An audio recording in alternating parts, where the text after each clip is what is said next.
Eu tenho aqui na minha mesa dois PC gamers. Um mais baratinho, que é esse aqui, que custa na faixa de R$2.000 a R$2.300. E outro que é mais completo e mais caro, custa na faixa dos R$5.000 a R$5.300. E nesse vídeo eu vou te mostrar as diferenças que você encontra nesses PCs, o porquê que esse aqui custa mais caro do que esse, e também vamos botar eles à prova, testando em jogos pra gente ver qual que é a diferença de desempenho entre os dois. Salve guys, eu sou o Matheus do canal do Sem Kit, e esses aqui são os dois PCs mais recentes que eu montei aqui no canal. Esse aqui é o PC que eu mais recomendo pra quem tá começando a montar o primeiro PC. Ele é um PC gamer de entrada, focado bastante no custo-benefício, e o detalhe mais importante que vocês vão verificar nele é que ele não tem placa de vídeo. Na verdade ele tem placa de vídeo, mas não é uma placa de vídeo dedicada. A placa de vídeo que ele tem está integrada aqui no processador dele. Então com isso ele já consegue rodar jogos, mas já já a gente fala mais sobre isso. E o segundo competidor é esse PC branco lindíssimo que eu montei recentemente. E esse aqui é mais completaço, né? Até tem mais cara de gamer, porque ele é cheio dos frufru.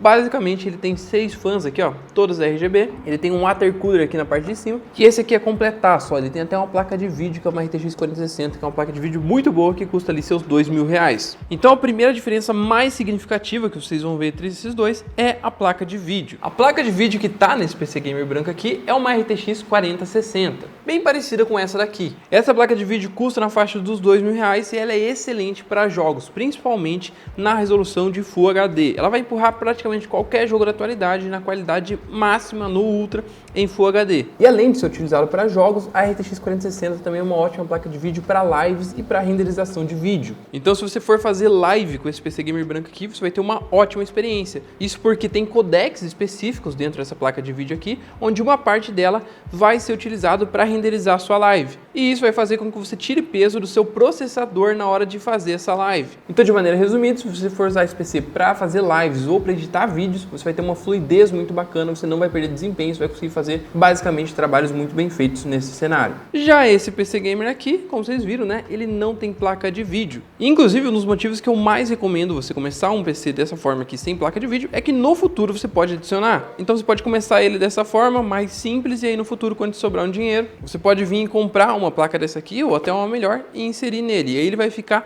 muito bom nessa parte de rodar jogos, principalmente para jogos que precisam bastante da placa de vídeo, que geralmente são jogos que exigem mais da parte gráfica. Jogos de campanha, por exemplo, tem essa característica. E aí quando você colocar uma 4060, por exemplo, é possível que em vários cenários, esse PC gamer aqui, que vai ficar custando ali na faixa dos R$4.200, empate com esse aqui, que custa R$5.300. E o motivo disso é que o PC gamer branco tem alguns adicionais que vão fazer diferença em outros cenários que eu já vou explicar. A segunda diferença principal entre os dois, que deixa o branco ser um pouco mais caro, é o processador que eles têm. Nesse PC gamer mais barato, a gente está utilizando esse processador aqui, que é o Ryzen 5 5600 GT. Ele é um ótimo processador, tem 6 núcleos, 12 threads, e 6 núcleos já é uma quantidade suficiente para a maioria dos jogos no dia de hoje, então eu recomendo bastante. E esse G no nome significa que ele tem vídeo integrado, ou seja, a placa de vídeo desse PC gamer aqui tá junto ali dentro do nosso processador. E esse processador aqui você encontra na faixa dos R$850. Já esse PC gamer aqui tem um processador que já é um pouquinho mais forte e oferece algumas coisas a mais. E ele é o Ryzen 7 5700X, que tem 8 núcleos e 16 threads. E se você não sabe, os núcleos de um processador é como se fossem as mãos que eles têm. Então esse aqui seria um processador que tem 6 mãos, então teoricamente ele conseguiria fazer 6 atividades ao mesmo tempo, enquanto esse aqui com 8 núcleos tem 8 mãos, tem 2 a mais. Então, além de fazer as 6 atividades que esse aqui consegue, esse aqui teria uma sobra ali de 2 mãos para fazer mais atividades ainda. Mas como eu falei para vocês, para jogos, 6 núcleos já é suficiente. Então se você estiver só jogando, essa contagem de núcleos a mais talvez não faça tanta diferença. Agora, se você é um player que, além de jogar, você gosta de abrir o YouTube, deixar de fundo tocando um vídeo, uma música, ou você abre um jogo e abre mais uma outra coisa ao mesmo tempo, ou você vai fazer live enquanto está jogando, isso vai exigir com que o seu processador tenha que lidar com mais coisas ao mesmo tempo. É o que a gente chama de multitarefas. E aí sim, por esse processador ter 8 núcleos, 2 a mais do que esse aqui, ele vai se dar melhor nessas situações. Esse aqui, se você estiver jogando e abrir muita coisa ao mesmo tempo, pode ser que ele comece a ficar lento, comece a travar. E esse aqui já vai dar conta melhor dessa situação. Além disso, existem programas profissionais que exigem de uma contagem maior de núcleos. Então, se você vai trabalhar com uma base de dados muito grande, esse aqui vai conseguir processar mais rápido, porque ele tem mais núcleos contando ao mesmo tempo, processando os dados. E para programas de arquitetura, alguns específicos que precisam de muitos núcleos também vai ser ótimo, e para edição de vídeo também vai ser excelente. O que não quer dizer que não dá para fazer com esse aqui, só vai ser um pouquinho mais limitado. Outro ponto que eles se diferem é o preço. O Ryzen 7 5700X fica ali na faixa dos R$ 1.100 contra os 850 daqui, e também o Ryzen 7 5700X não tem vídeo integrado. Então, para que você tenha imagem no seu PC quando você estiver utilizando ele, você tem que obrigatoriamente ter uma placa de vídeo dedicada. Já esse aqui, né, você não precisa ter uma placa de vídeo, ele vai funcionar sem. E quando você plugar uma placa de vídeo, automaticamente ele vai desligar esse vídeo integrado do processador. Um outro ponto interessante de processadores é o clock, que seria a velocidade com que eles conseguem atingir em cada núcleo. E por incrível que pareça, de fábrica os dois têm a mesma quantidade de clock. Os dois atingem até 4.6 GHz, que é um clock bem ok. E se a gente pegar os testes de benchmark aqui, ó, comparativo entre os dois, basicamente você vai perceber, ó, aqui no single thread, que seria basicamente analisando a velocidade somente de um núcleo, você percebe que a diferença deles não chega a 1%. Muito por conta deles terem a mesma velocidade de clock. Só que quando a gente analisa o conjunto como um todo,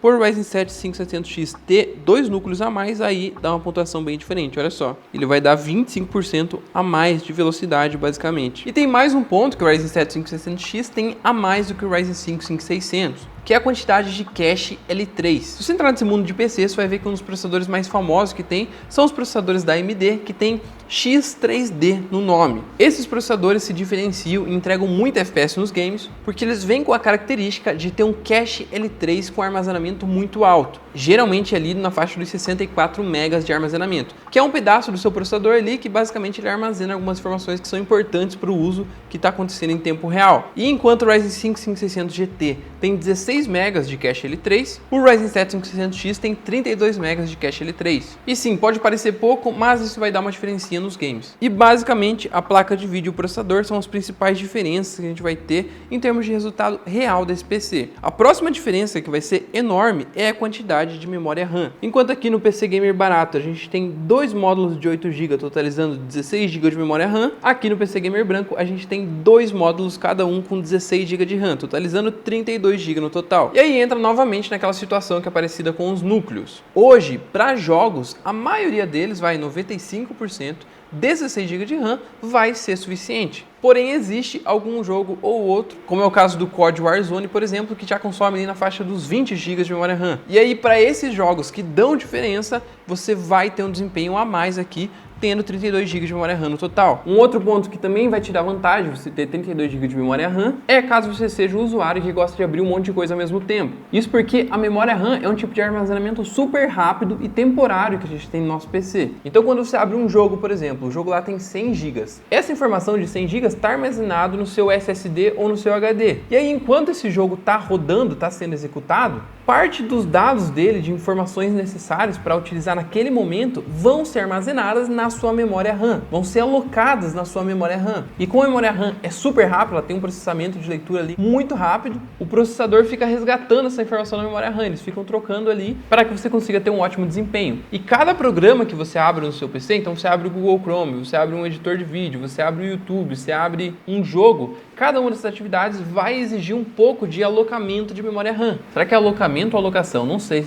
falei essa palavra à toa, pode estar errado. Mas basicamente, se você abrir muita coisa, pode ser que 16 GB de RAM falte espaço. E aí você novamente vai sentir um pouco de lentidão. Mas se você for jogar e fazer atividades mais básicas, um uso mais casual, o 16 GB de RAM já vai ser suficiente. Mas se você quer ter o máximo de longevidade possível, não esquentar a cabeça, ficar pelo menos aí uns 5 anos tranquilamente com a quantidade boa de memória RAM, invista em 32 GB, que vale muito a pena. Aí dá diferença em programas específicos também. Então, para edição de vídeo, por exemplo, é ideal que você tenha 32 GB de RAM. E como a gente tem mais memória RAM aqui, né, o preço muda. Então, 16 GB de RAM, 2 pentes de 8 GB custa mais ou menos R$300 para você comprar na média. Os 32 GB de RAM vai custar ali na faixa dos R$500. E um segundo ponto importante é a velocidade das memórias RAM. Essas aqui são do tipo DDR4, DDR4 e as duas têm 3.200 MHz. Então 16 GB e 32 GB é o espaço total delas e 3.200 MHz é a velocidade que elas atingem. E uma informação muito importante, sempre prefira colocar 2 pentes do que somente um. Então se você for usar 16 GB de RAM, compra 2 pentes de 8 GB e se você for usar 32 GB de RAM, compra 2 pentes de 16 GB. Isso porque quando você usa 2 pentes nos slots corretos, você ativa uma tecnologia chamada Dual Channel e você forma 2 canais de comunicação entre a sua memória RAM e o seu processador. É como se você tivesse uma rodovia que era faixa simples e agora ela é faixa dupla. Então por conta disso você consegue transmitir o dobro de informação para o seu processador. E isso vai se refletir em muito mais desempenho, muito mais mesmo. Em alguns cenários chega a quase ter o dobro de desempenho. Então coloca 2 pentes de memória aí. E aí se sua placa-mãe tiver 2 slots assim, é só colocar nesses 2 slots a memória.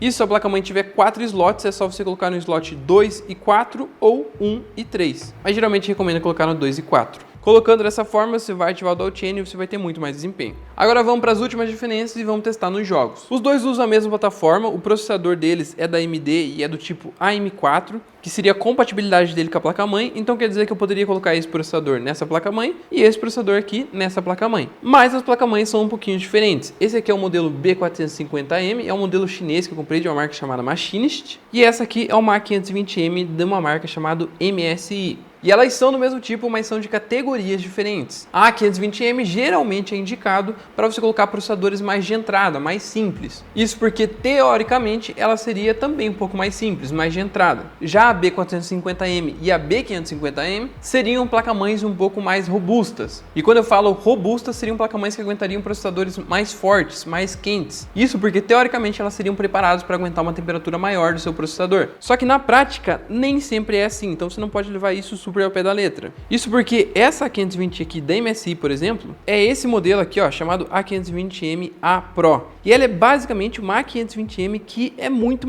robusta. Se você procurar testes dela aqui na internet, reviews, você vai ver em testes que fizeram de temperatura que ela aguenta temperaturas de processadores muito altos. E essa B450M aqui, por exemplo, é uma B450M da China. Eu não vi nenhum teste específico nela, mas por ser uma marca não tão conhecida, ela ter sido até mais barata do que essa A520M, pode ser que ela aguente menos temperatura do que esse modelo aqui. Então não é necessariamente porque é uma B450M que vai ser melhor. Então esse é o primeiro ponto de diferença. O segundo ponto é a questão dos recursos. A linha B, por exemplo, libera para você fazer overclock. Já na linha A520M não é liberado para você fazer overclock. E se você não sabe, overclock é quando você mexe nas configurações de fábrica da sua placa-mãe para conseguir extrair mais poder do seu processador. E isso a gente só conseguiria nessas linhas B. E aí o último ponto vai ser a questão de recursos de conectividade. Então nessa placa-mãe aqui, se você reparar, a gente tem 4 entradas SATA para você colocar mais SSDs. E nessa A520M a gente só tem 2 entradas SATA. Geralmente as B450M e B550M também tem 4 slots para memória RAM, então você consegue colocar mais memória RAM no total, apesar de que esse modelo aqui só veio com 2 slots. Enquanto a A520M geralmente ela só vem com 2 slots. As duas vieram com entrada para a gente colocar SSD do tipo NVMe, que é esse SSD pequenininho aqui, ó. E os NVMe são os tipos de armazenamento mais rápidos de SSD no mercado e vale muito a pena você comprar um porque basicamente o seu PC vai ligar muito rápido e vai ser muito ágil para mexer no dia a dia.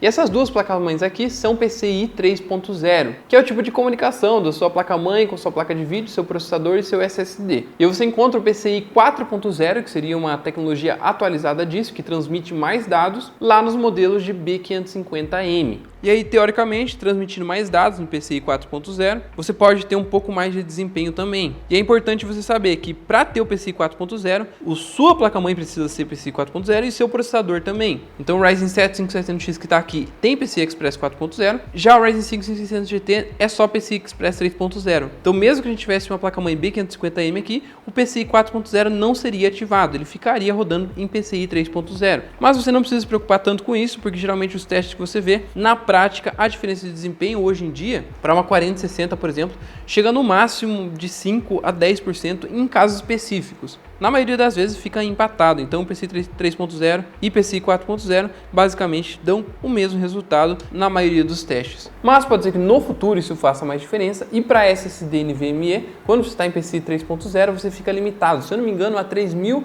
ou 3.500 megabytes por segundo de leitura, enquanto lá no PCI Express você pode ter SSDs que vão até 7.500 megabytes por segundo de leitura. E aí se você colocar um SSD desse tipo ultra rápido num PCI 3.0, ele não vai rodar nessa velocidade ultra rápida, ele vai ser limitado ao PCI 3.0 e vai rodar ali nos 3.000, 3.500 megabytes por segundo, sacou? Os dois estão com SSD NVMe de 500 GB, desse tipo que eu falei pra vocês. E aí na refrigeração, esse aqui tem um water cooler de 240mm, que é um pouquinho mais caro e teoricamente é um pouco mais robusto do que esse nosso air cooler aqui. Apesar que tem air coolers que são muito bons, esfriam às vezes tão bem quanto um water cooler e custam muito menos, e também o risco de longevidade, de estragar, é menor. Esse water cooler aqui custou na faixa dos R$250 e esse air cooler aqui é um AG400, me custou R$160. Aí a placa-mãe, esqueci de falar os valores, mas essa 520 saiu na faixa dos R$400 e essa B450M eu comprei lá na China, saiu R$300. E aí para finalizar, nesse PC aqui eu adicionei essas fãs aqui, ó, que são lá da China, da Aigo, bem bonitas. E tem até controle de RGB para você mudar as cores, mas eu perdi o controle, então não vou poder mostrar para vocês. Elas me custaram R$200, esse kit aqui com 6. E esse gabinete aquário que eu comprei, eu achei bem bonito, apesar de ele não ser aquário na frente, ó. Ele é só aquário na lateral. Ele me custou R$280. Já esse aqui não tem fãs, só tem essa fã aqui, ó, que veio com o gabinete. E esse gabinete é o Pixalga X300M, baratinho, me custou R$150. E aí para fechar de fonte, uma fonte de 550 watts, daria conta desses dois sistemas aqui. Mas cada um deles está com uma fonte de 650 watts, porque eram as que eu tinha aqui no estúdio, então já aproveitei para usar elas para não gastar mais dinheiro. E basicamente você vai gastar uns R$300 com fonte, fechou? Então são essas as diferenças físicas desses PCs. Mas agora vamos para a prática, vamos testar eles em jogos. Bora para os testes então, moçada. Agora a gente está aqui dentro do PC Gamer barato. Vocês estão vendo aqui na tela, já estou dentro do CS2. Eu vou fazer o seguinte, vamos intercalar. Então você vai ver o CS2 rodando aqui no PC Gamer barato e aí vai ver o CS2 rodando já no PC Gamer caro, tá? A gente vai fazer assim para ficar mais fácil de olhar a comparação. Então se liga só, a gente está rodando CS2 aqui em Full HD tela cheia. Full HD é a resolução 1920 por 1080, o jogo fica bem bonito. E aqui na parte avançada, vamos olhar o preset competitivo. Então eu tô aqui, ó, no baixo, tá? E a única coisa que eu vou desativar, moçada, é aqui o Fidelity FX Super Resolution, a gente vai deixar aqui, ó, no desativado, porque isso aqui é um upscale que ele faz a imagem e não fica muito bonito. Eu acho que fica meio esquisito. Então a gente tá rodando no baixo, Full HD, sem o FX ali Super Resolution. E vamos ver quantos FPS a gente consegue aqui no CS2. Vocês podem ver que aqui no nosso PC Gamer barato, olha, toma, glocado, olha, glocados. Bom, vocês podem ver ali, ó, a penúltima linha, aliás, é o nosso FPS. Então a gente está rodando na faixa dos 70, agora bateu 80 FPS. A gente vai conseguir manter acima dos 60 FPS de maneira estável. Deixa eu puxar uma AK-47. De maneira estável a gente vai conseguir rodar, ó, acima dos 60, 70 FPS. Vocês podem ver que a última linha ali, que é a nossa GPU, ela está atingindo 100%. Essa GPU, o que, rapaziada? É o nosso vídeo integrado do nosso processador, que é a Vega 7, tá? Então, nesse caso aqui do CS2, qual que está sendo o limitador para que você não consiga mais FPS? Está sendo o vídeo integrado, né? No caso, a falta a gente ter uma placa de vídeo dedicada mais forte. Então, ele está atingindo 100% e ele está conseguindo entregar ali, ó, a faixa dos 80 FPS. Pô, para um PC sem placa de vídeo, eu acho surpreendente você conseguir jogar já um CS2, ó. Tá bonito o jogo, como vocês podem ver aí na imagem. E, pô, dá pra você ter uma diversão, cara. De maneira casual, você vai jogar isso aqui, ó. Você tá batendo já 60, 70 FPS. Tá excelente. A temperatura ali do nosso air cooler, se liga só, rapaziada. Deixando o nosso processador, é a primeira linha ali, CPU, 46, 47 graus. Esse air cooler G400 é muito bom, apesar de ser barato. Aí, uma coisa que eu não mencionei, né? Esse processador, ele vem com o cooler da AMD. Mas eu troquei porque o cooler da AMD acaba deixando ele um pouco quente demais, tá bom? E ali utilizando, ó, 9.6 GB a segunda linha. Então, basicamente, é essa taxa de FPS que a gente vai conseguir em Full HD no low. Agora estamos aqui no PC branco, no CS2, e vamos botar a mesma configuração que a gente testou lá. Então, a gente tá em Full HD, tela cheia. E aqui na questão do avançado, o que a gente vai fazer? Olha só. Aqui nos valores, vamos colocar no baixo a pré-definição. E vamos tirar o Fidelity FX Super Resolution. Vamos deixar desativado, que é a mesma configuração que a gente testou lá, que é basicamente o preset competitivo, ou seja, Full HD no baixo. E se liga só quantos FPS a gente consegue. No PC Gamer mais básico, na faixa dos R$2.300 ali, a gente estava atingindo, rapaziada, 60, 70 FPS no CS2. Por quê? O CS2 é um jogo que agora passou a ser bastante requisitado a nossa placa de vídeo. Antigamente ele era igual ao Valorant, era só processador. Agora é muito placa de vídeo. Então se você não tiver uma placa de vídeo forte, ele não empurra muito FPS. E com a 4060 e essa combinação do Ryzen 7, se liga, a gente já passa ali dos 60 para mais de 200 FPS de média. E com certeza uma experiência bem mais fluida, né? Para um jogo assim que é competitivo. Aí, olha, ainda DHS. E basicamente, ó, em várias situações ele sobe, onde não tem tanta informação, mas ele vai ter essa variação aí. Eu acho que é fácil a gente afirmar com consistência que a gente consegue atingir mais de 200 FPS de média, né? Nessa configuração aqui, nesse tipo de resolução. A primeira linha ali, inclusive, é a nossa placa de vídeo. Vocês podem ver que ela tá sobrando, então a gente poderia até levantar um pouco as configurações aqui, que provavelmente não daria tanta diferença e o jogo ficaria mais bonito. mas para fins de teste vamos deixar dessa forma aqui. Como vocês viram, uma boa diferença, né? Bora agora pro próximo jogo. Próximo jogo, meus queridos, estão aqui no nosso querido Red Dead Redemption 2. Esse aqui é o PC Gamer de R$2.000, tá bom? O PC Gamer de R$2.300. E qual é a configuração que a gente tá aqui nesse jogo? Estamos aqui no início da gameplay e a gente está em resolução Full HD, ou seja, 1920 por 1080, tudo no baixo, a pré-definição toda dos produtores no baixo. E eu liguei aqui, ó, já o FSR2 modo desempenho, que é uma otimização que a gente tem ali da AMD na resolução para que ele fique mais leve, tá bom? E vamos ver se a gente consegue empurrar, ó, mesmo sem placa de vídeo, o Red Dead Redemption 2. E se liga, rapaziada, a gente fica aqui, ó, na faixa dos 30 FPS, 28, 27. Dá pra jogar? Dá pra jogar. Um PS4, por exemplo, roda nessa quantidade de FPS aqui, a 30 FPS. O Xbox Series S, em algumas situações, roda também a 30 FPS. Então, dá para jogar. Não é a melhor experiência, eu gosto que você esteja ali acima dos 50 FPS para que você tenha uma fluidez muito boa, mas basicamente é isso que a gente consegue por não ter placa de vídeo. Novamente o gargalo está na nossa placa de vídeo.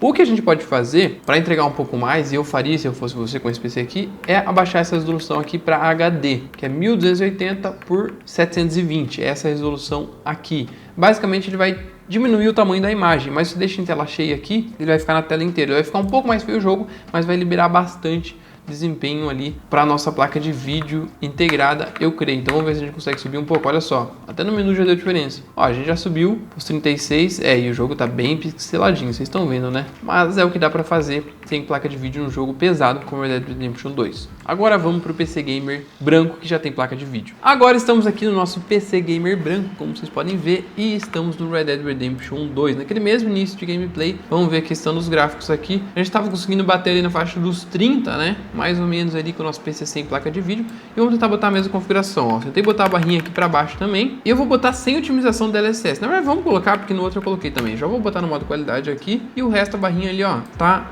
no prioridade de desempenho aqui no mínimo. Aplicar alterações em Full HD, tela cheia. Vou ter que reiniciar, então eu já volto. Então agora estamos no mesmo início aqui de gameplay, vamos ver se as configurações estão corretas. Estamos em Full HD, tela cheia, o nível aqui pré-definido de qualidade está no mínimo, tá, rapaziada? Então vocês podem ver, ó, tá tudo no baixo. E aqui o NVIDIA DLSS está no modo qualidade, que é equivalente mais ou menos ao FSR2 que a gente ativou lá só com o processador. E vamos ver quanto que a gente consegue. Então a gente estava na faixa ali dos 30 FPS. E aqui, como vocês podem ver, a gente está na faixa dos 150 FPS. E presta atenção que essa diferença é basicamente por conta da nossa placa de vídeo. Então, o que mais dá diferença nesses jogos que exige muito da placa de vídeo é a placa de vídeo. Então, vocês podem ver que a primeira linha ali, ó, GPU é a nossa 4060. Ela está sendo utilizada 93%. Então, é ela que dá essa diferença toda e faz com que a gente consiga empurrar esse jogo, né, gerar essa qualidade de gráfica. Então, se a gente colocasse uma 4060 no PC Gamer barato, provavelmente ele entregaria um resultado bem semelhante. Aqui, na verdade, no Red Dead Redemption 2, que é um jogo focado bastante em placa de vídeo, eu creio que seria basicamente a mesma coisa.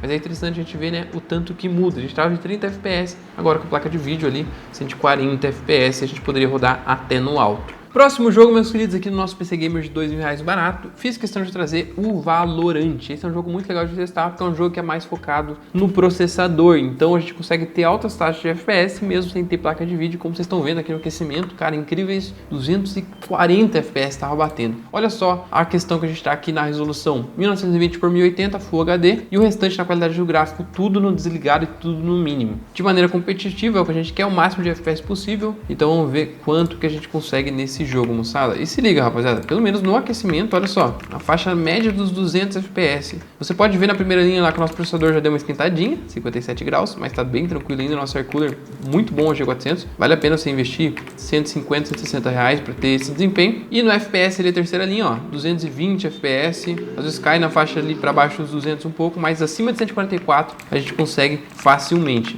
E a utilização da nossa GPU, da nossa placa de vídeo, ó, 80%. E por isso que a gente consegue ter muito FPS, né? Esse é um jogo que pede mais do processador. Então esse vídeo integrado, essa Vega 7 que tem aqui dentro, já é suficiente para empurrar tudo isso de FPS. Agora, se a gente jogasse na qualidade alta, aí fica basicamente impossível de jogar, mas eu já vou jogar ali para mostrar para vocês também. Então, basicamente, saímos agora do aquecimento, ó, mas vai manter provavelmente a mesma coisa, né? Então, 220 e olha só, usando 10 GB de memória RAM, então 16 GB de RAM tá suficiente para esse jogo. Em momentos que não tem muita informação no mapa, ele até sobe, né? De 200, mas olha pra você, na hora da briga caiu para 180. Então, é fácil afirmar que acima dos 144 a gente consegue manter de média, tá? Agora vamos fazer o seguinte, vamos pegar e vamos subir a qualidade no alto. Subir tudo aqui no alto, olha só. Textura, vamos ver se ele vai rodar. Vinheta, V5 não. No KCMSA 4x vai ficar bem pesado. Filtragem 16x. Resta vamos ligar tudo aqui. Não sei se vai dar certo, hein, guys? Vamos ver. Olha só. Caraca, agora estamos com o Valorant no máximo. Olha que bonito que tá o jogo, cara. Deixa eu conferir se tá tudo certo. Tá tudo no máximo mesmo. Vinheta e V5 não precisa.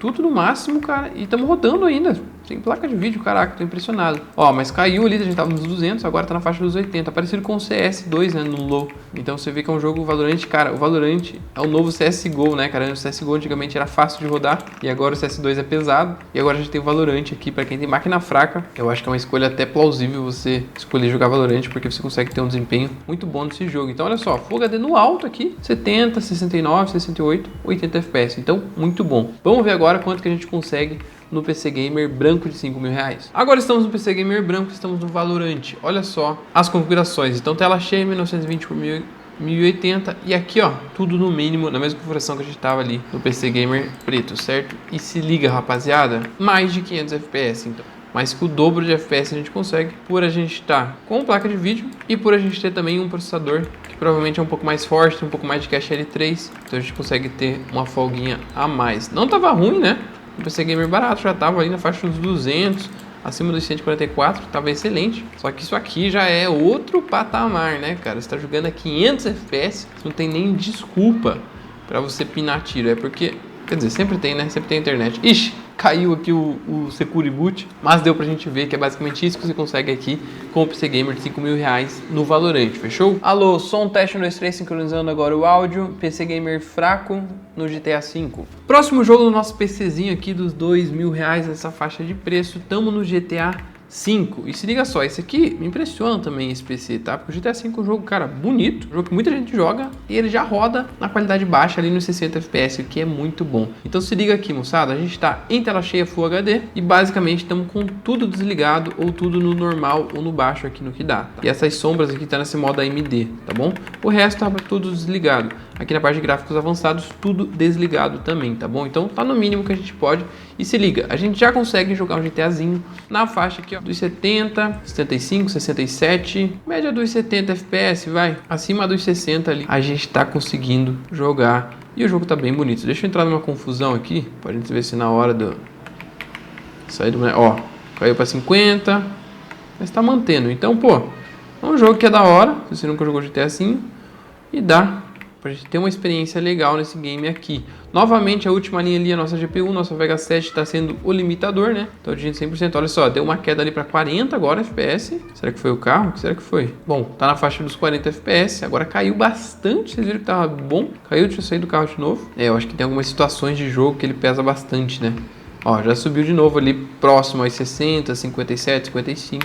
51, 49, então ele vai ter essas variações, infelizmente, mas, ó, já dá pra jogar. Acima dos 30 FPS, um jogo de campanha assim, já dá pra jogar. Se você conseguir melhorar isso aqui ainda, pra que ele esteja, pô, próximo aos 60, igual tava no começo, era lindo demais. Pena que ele caiu e, aparentemente, não voltou. E embora não seja a melhor das experiências, super fluido, já dá pra você se divertir bastante jogando nessa qualidade aqui. Olha só, voltou para 50 agora, se ficar nos 50, pô, tá bom demais. E fechou, moçada? Então, basicamente, é isso que você vai ter aqui no GTA V no low em Full HD, nesse nosso PCzinho barato. Agora estamos no GTA V no PC Gamer branco. Vamos ver a configuração dos gráficos aqui. Vamos deixar igual estava no outro, então basicamente tudo desligado e tudo no mínimo. Deixa eu baixar isso aqui. Então, para fins de comparação, olha só, botei tudo no mínimo. Deixa eu aplicar as notificações. Agora sim, já voltamos e olha só, então tá basicamente tudo no mínimo aqui, moçada. E aqui no gráficos avançados vamos desligar também, porque estava desligado no PC, para a gente ver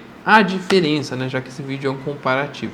Beleza, então a gente estava atingindo ali no começo do GTA V, ali no outro teste, a gente estava nos 60 FPS, e aí com o tempo, não sei porque ele foi caindo, ficou ali nos 50, bateu 40 em alguns momentos, mas voltou nos 50, mas uma média vai de uns 50 FPS. E aqui com tudo no mínimo, se liga, a gente está na faixa dos 180 FPS. Novamente, esse aqui é um jogo focado bastante em placa de vídeo. Vocês podem ver que a nossa placa de vídeo está sobrando lá na primeira linha, ó, 38, 40%. Então, se conseguiria rodar em Full HD no Ultra, vai dar para rodar esse GTA V aqui. E a gente está batendo ali, ó, 160, 170 FPS, rapaziada. Opa, deu uma leve travadinha. E basicamente essa é a diferença de você ter uma placa de vídeo no seu PC ou você ter o vídeo integrado ali do seu processador. Como eu falei para vocês, é interessante você montar aquele outro PC, já dá para você jogar e se divertir, e no futuro você coloca uma placa de vídeo. Mas quando você colocar uma placa de vídeo vai valer muito a pena, porque olha a diferença, a gente praticamente triplicou, né? Triplicou a quantidade de FPS que a gente tinha no game. Bom, rapaziada, como vocês viram, tem uma boa diferença entre os dois PC, principalmente por conta da placa de vídeo que a gente tem nessa versão mais cara, que a gente não teve orçamento para colocar nessa versão mais barata. E como a placa de vídeo é fundamental para os jogos, principalmente para jogos de campanha, jogos que exigem muito da parte gráfica, realmente a diferença foi grande. Mas como vocês viram, esse aqui, cara, já dá para você se divertir muito, mesmo não tendo placa de vídeo, já vai conseguir rodar vários jogos e no futuro, né, quando te sobrar um pouco mais dinheiro, tu pode botar uma placa de vídeo e aí vai ficar bem parecido em termos de desempenho. De qualquer forma, os dois são ótimos, tanto para estudar, tanto para trabalhar, qualquer atividade que você precise nesse sentido. Até o PC Gamer sem placa de vídeo aqui vai dar conta com sobras, fechou? Vou deixar o link de todas as peças que eu montei esses dois PCs aqui na descrição. E se você quiser saber outras faixas de preço de outros PCs que eu recomendo, acesse o meu site tossemkit.com.br, que lá tem tudo organizado, preço por preço, faixa de preço a faixa de preço, beleza? E claro, esse vídeo deu um baita trabalho pra fazer, então se você curtiu, por favor, considere se inscrever no canal e deixa aqui nos comentários o que você achou. Vale a pena essa diferença de R$2.000? Na minha opinião, vale a pena demais. Tamo junto e vejo vocês no próximo vídeo.